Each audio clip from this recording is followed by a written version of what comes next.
સહજાનંદ સ્વામી મહારાજની જય, લક્ષ્મી નારાયણ દેવની જય. વચનામૃત બીજું, 3 પ્રકારના વૈરાગનું. સંવંત 1876ના માગસર સુધી પંચમીને દિવસ શ્રીજી મહારાજ શ્રી ગરડા મધ્યે દાદા ખાસરના દરબારમાં રાત્રિને સમયે બિરાજમાન હતા અને સર્વશ્રેષ્ઠ વસ્ત્ર ધારણ કર્યા હતા અને પોતાના મુખારવિંદની આગળ સાધુ તથા દેશ દેશના હરિભક્તની સભા ભરાઈને બેઠી હતી. પછી મયારામ ભટ્ટે શ્રીજી મહારાજ પ્રત્યે પ્રશ્ન પૂછ્યું છે, હે મહારાજ, ઉત્તમ, મધ્યમ અને કનિષ્ઠ એ 3 પ્રકારનો જે વૈરાગ તેના શા લક્ષણ છે તે કહો.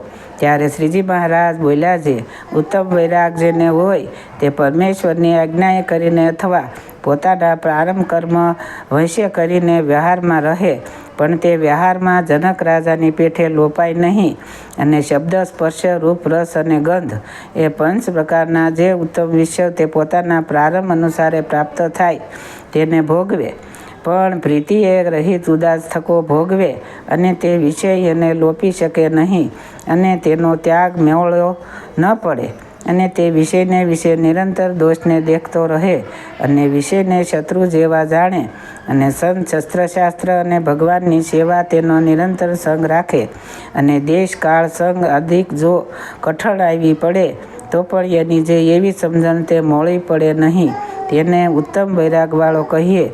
અને જેને મધ્યમ વૈરાગવાળો હોય તે પણ ઉત્તમ એવા જે 5 પ્રકારના વિષય તેને ભોગવે, પણ તેમાં આસક્ત ન થાય, અને જો દેશ, કાળ, સંગ કઠણ પ્રાપ્ત થાય તો વિષયને વિશે બંધાઈ જાય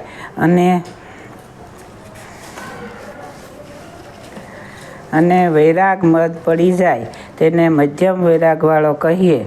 અને જે કનિષ્ઠ વૈરાગવાળો હોય તેને સામાન્ય અને દોષેયુક્ત એવા 5 વિષય જો પ્રાપ્ત થાય અને તેને ભોગવે તો તેમાં ન બંધાય, અને જો સારા 5 વિષય પ્રાપ્ત થાય અને તેને ભોગવે તો પણ તેમાં બંધાઈ જાય, તેને મદ વૈરાગવાળો કહીએ. ઇતિ વચનામૃત ગરડા પ્રથમનું બીજું. સહજાનંદ સ્વામી મહારાજની જય. વચનામૃત ત્રીજું, લીલા ચરિત્ર સંભાળી રાખવાનું. સંવંત 1876ના માગસર સુધી 6ને દિવસે શ્રીજી મહારાજ શ્રી ગરડા મધ્યે દાદા ખાસરના દરબારમાં રાત્રિને સમયે બિરાજમાન હતા અને સર્વશ્રેષ્ઠ વસ્ત્ર ધારણ કર્યા હતા, અને પોતાના મુખારવિંદની આગળ મુનિ તથા દેશ દેશના હરિભક્તની સભા ભરાઈને બેઠી હતી. પછી શ્રીજી મહારાજ બોલ્યા છે, જેને ભગવાનની મૂર્તિ અંતરમાં અખંડ દેખાતી હોય તેણે પણ ભગવાનને જે અવતારે કરીને જે સ્થાનકને વિશે જે લીલા કરી હોય તે સંભાળી રાખવી, અને બ્રહ્મચારી, સાધુ તથા સત્સંગી તેની સાથે હિત રાખવું, અને એ સર્વને સંભાળી રાખવા. તે શા સારું, જે કદાપી દેહ મૂક્યા સમયે ભગવાનની મૂર્તિ ભૂલી જવાય તો પણ ભગવાનને જે સ્થાનકને વિશે લીલા કરી હોય તે જે સાંભળી આવે, અથવા સત્સંગી સાંભળી આવે, અથવા બ્રહ્મચારી તે સાધુ સાંભળી આવે, તો તેને યોગ્ય કરીને ભગવાનની મૂર્તિ પણ સાંભળી આવે, અને જીવ મોટી પદવીને પામે, અને તેનું ઘણું રૂડું થાય. તે માટે અમે મોટા મોટા વિષ્ણુયાગ કરીએ છીએ, તથા જન્માષ્ટમી અને એકાદશી આદિક વ્રતના વર્ષે ઉત્સવ કરીએ છીએ, અને તેમાં બ્રહ્મચારી, સાધુ, સત્સંગીને ભેળા કરીએ છીએ. અને જો કોઈ પાપી જીવ હોય અને તેને પણ જો એમને અંતકાળે સ્મૃતિ થઈ આવે તો તેને ભગવાનના ધામની પ્રાપ્તિ થાય. ઇતિ વચનામૃત બીજું. સહજાનંદ સ્વામી મહારાજની જય. ઇતિ વચનામૃત ગરડા પ્રથમનું ત્રીજું. વચનામૃત 4, નારદજીની જેવી ઈર્ષા કરવાનું. સંવંત 1876ના માગસર સુધી 7મીને દિવસ શ્રીજી મહારાજ શ્રી ગરડા મધ્યે દાદા ખાસરના દરબારમાં બિરાજમાન હતા અને સર્વશ્રેષ્ઠ વસ્ત્ર ધારણ કર્યા હતા, અને પોતાના મુખારવિંદની આગળ સાધુ તથા દેશ દેશની હરિભક્તની સભા ભરાઈને બેઠી હતી. પછી શ્રીજી મહારાજ બોલ્યા છે, ભગવાનના ભક્તને પરસ્પર ઈર્ષા ન કરવી. ત્યારે આનંદાનંદ સ્વામી બોલ્યા છે, હે મહારાજ, ઈર્ષા તો રહે છે. ત્યારે શ્રીજી મહારાજ બોલ્યા છે, ઈર્ષા કરવી તો નારદજીની જેવી કરવી, જેમ એક સમયને વિશે નારદજી અને તુમરું એ બે વૈકુંઠને વિશે લક્ષ્મીજી નારાયણ દર્શન કરવા ગયા હતા. તે લક્ષ્મી નારાયણ આગળ તુમરુએ ગાન કર્યું.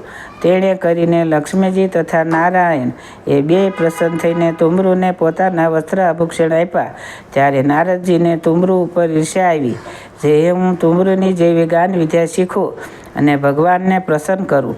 પછી નારદજી જ્ઞાન વિદ્યા શીખવા હવા અને ભગવાન આગળ ગાતા હવા. ત્યારે ભગવાને કહ્યું છે, તમને તુમરુના જેવું ગાતા નથી આવડતું. પછી વળી શિવ ઉપર તપ કરીને શિવ થકી વરમાં પામીને જ્ઞાન વિદ્યા શીખીને ભગવાન આગળ ગાવતા હવા. તો પણ ભગવાન એની જ્ઞાન વિદ્યા ઉપર પ્રસન્ન ન થયા. એવી રીતે 7 મન્વંતર સુધી જ્ઞાન વિદ્યા શીખ્યા અને ભગવાન આગળ ગાયા તો પણ ભગવાન પ્રસન્ન થયા નહીં.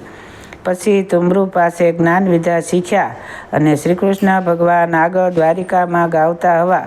ત્યારે શ્રીકૃષ્ણ ભગવાન પ્રસન્ન થયા અને પોતાના વસ્ત્ર અલંકાર નારદજીને આપ્યા. ત્યારે નારદજીએ તુમરુ સાથે ઈર્ષ્યા મેલી. માટે ઈર્ષ્યા કરવી તો એવી કરવી, જેની ઉપર ઈર્ષ્યા હોય તેના જેવા ગુણને ગ્રહણ કરવા અને પોતાના અવગુણને ત્યાગ કરવા. અને તેવું ન થવાય. અને જે ઈર્ષ્યા કરીને ભગવાનના ભક્તનો દ્રોહ થાય તેવી ઈર્ષ્યાનો તો ભગવાનના ભક્તને સર્વે પ્રકારે ત્યાગ કરવો. ઇતિ વચનામૃત ગઢડા પ્રથમનું 4થું. સહજાનંદ સ્વામી મહારાજની જય. ઘનશ્યામ મહારાજની જય. લક્ષ્મીનારાયણ દેવની જય. વચનામૃત પાસ. ધ્યાન આગ્રહનું.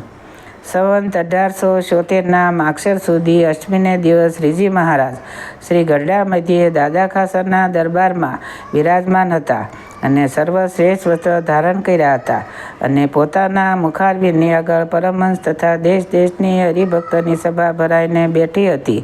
પછી શ્રીજી મહારાજ બોલ્યા છે, રાધિકાએ સરહિત એવા જે શ્રીકૃષ્ણ ભગવાન તેનું ધ્યાન કરવું અને તે ધ્યાન કરતાં મૂર્તિ અદયને વિશે દેખાય તો પણ ધ્યાન કરવું, પણ કાયર થઈને ધ્યાનને મૂકી દેવું નહીં. એવી રીતના જે આગ્રહવાળા છે તેની ઉપર ભગવાનની મોટી કૃપા થાય છે અને એની ભક્તિએ કરીને ભગવાન એને વંશ થઈ જાય છે. ઇતિ વચનામૃત ગઢડા પ્રથમનું 5મું. જે તે થયું. સહજાનંદ સ્વામી મહારાજની જય. ઘનશ્યામ મહારાજની જય.